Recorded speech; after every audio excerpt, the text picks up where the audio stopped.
What's up, everybody? Welcome to 13 Minutes of Gig News in 13 minutes or less. All right, we're going to jump right in today because let's see what we can get through here. Regulations. Regulations are coming, guys. Look, you know me.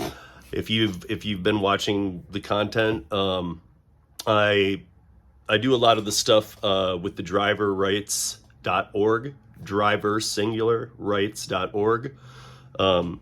It's a project that David and I have been doing aside from para, about the right to full transparency, the right to appeal wrongful deactivations.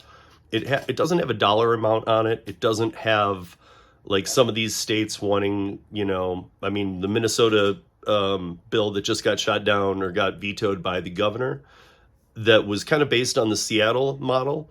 They were using the same numbers as Seattle. Well, the cost of living in Seattle is 3 times as much as it is in the Twin Cities. So, to be honest, that's the kind of stuff that probably is going to get shot down. And does that mean it's a win for the side that wanted it to get shot down? Not really, because it just means they're going to come back with more. What we really need, the PRO Act was a nightmare because that was a federal mess that would have it would have forced states to do things that go against how the states operate. This is where it gets tricky because I'm not into regulations. Same as you guys know how I feel about unions in almost every case. I feel the same way about regulations. It's almost let me compare it to a divorce. It's almost like a divorce, right? Okay, when you decide to get divorced, you can go the route of mediation. And if you guys can mediate, that's a legal binding contract that the court will accept. And you can live by that. And you're going to spend 1/100th of what you would having to go to court, right? Most people in that state of mind, when that's going on in their life, can't complete mediation because you're just not in a headspace to be able to mediate with your significant other or your ex. And if you can't do that, then you need to go the long route. I feel like that's what's happened here. I feel like these gig companies and the states, the federal government, everybody have had years to work together. And to be honest, let's be very clear here. They have worked together. Uber, Lyft, let me just use them as an example for right now. Uber and Lyft have provided free rides to the doctors for seniors. They've provided free rides to voting. They've provided free rides on holidays so that you're not drinking and driving. They've worked with city. They've worked with municipal engineering teams. They've shared data.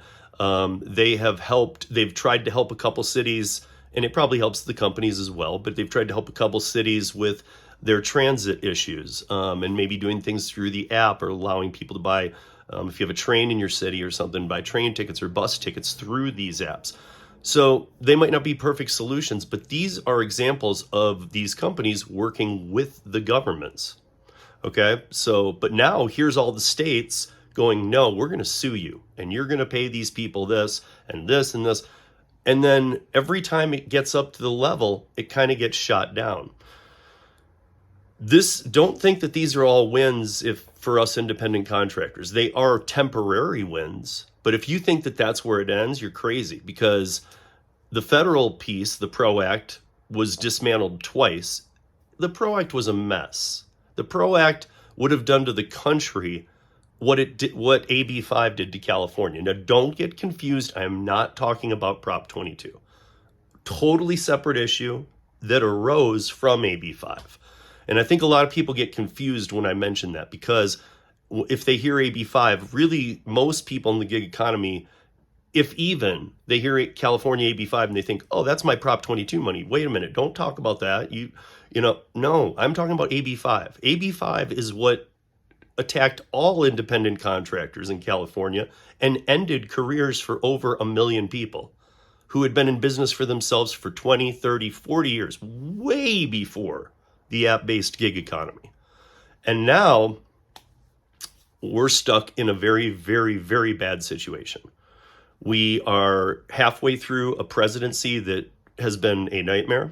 and again, I'm not taking sides. I think both sides of the aisle can be dirty. I think both sides of the aisle can be corrupt.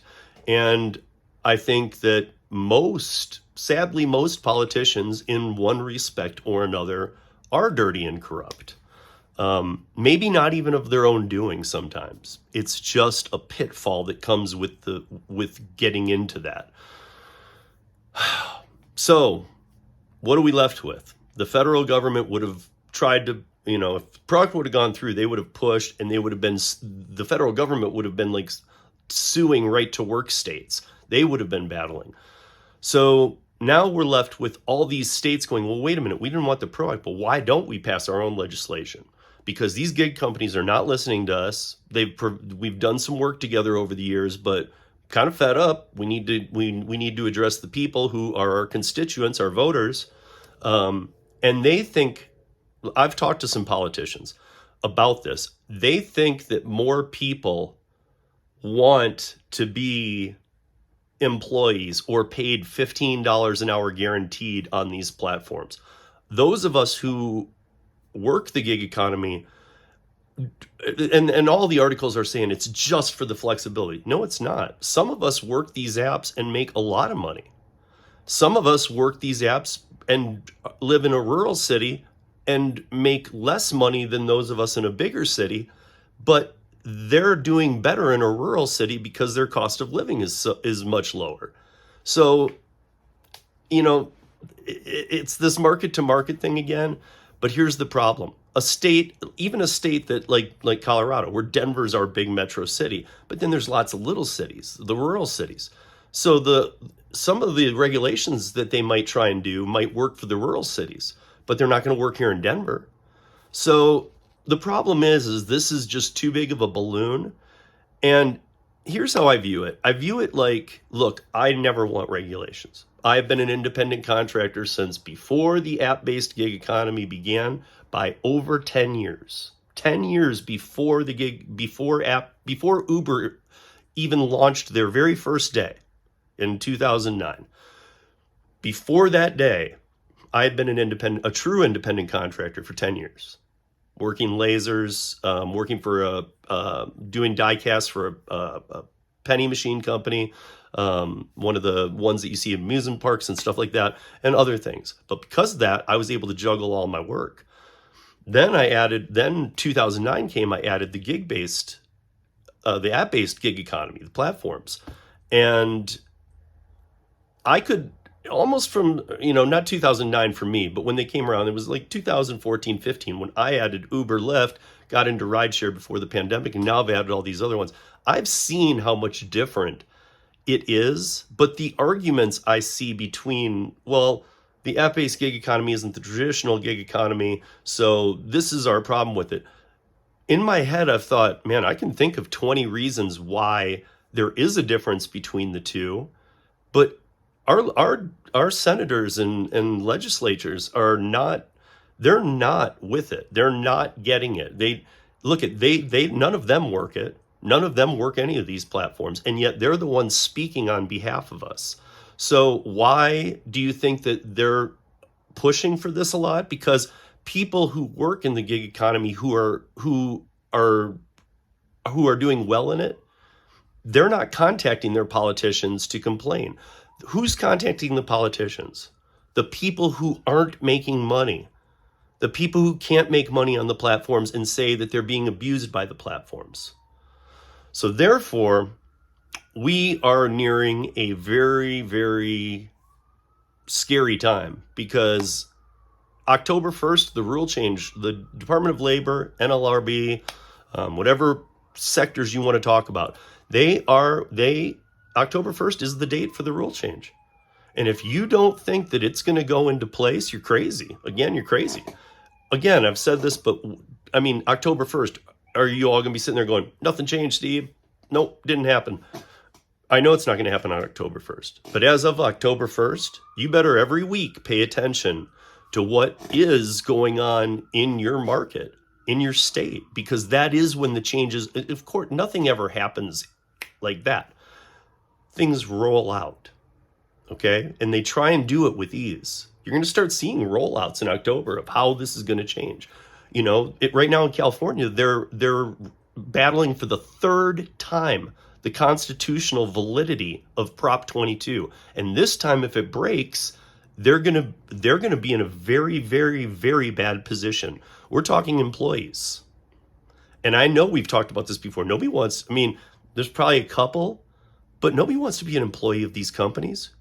Who wants to work for DoorDash, make minimum wage? And I'm not talking about their new hourly pay that they're trying to shove down everybody's throat. I'm talking about who wants to be an employee of DoorDash for your state's minimum wage with a schedule. Okay, I know that some people don't think it'll go that far, but guys, we are headed in a very, very bad trajectory. Julie Su needs to not be elected. That needs to happen. And it actually looks, hopefully, my fingers are crossed, it looks like it won't. Both sides of the aisles have a lot of problems with her. And her record in California speaks volumes. You can just go Google it yourself, or you can go to ridesharerodeo.com and you can search Julie Su. You'll find a ton of articles that I've got up there on her.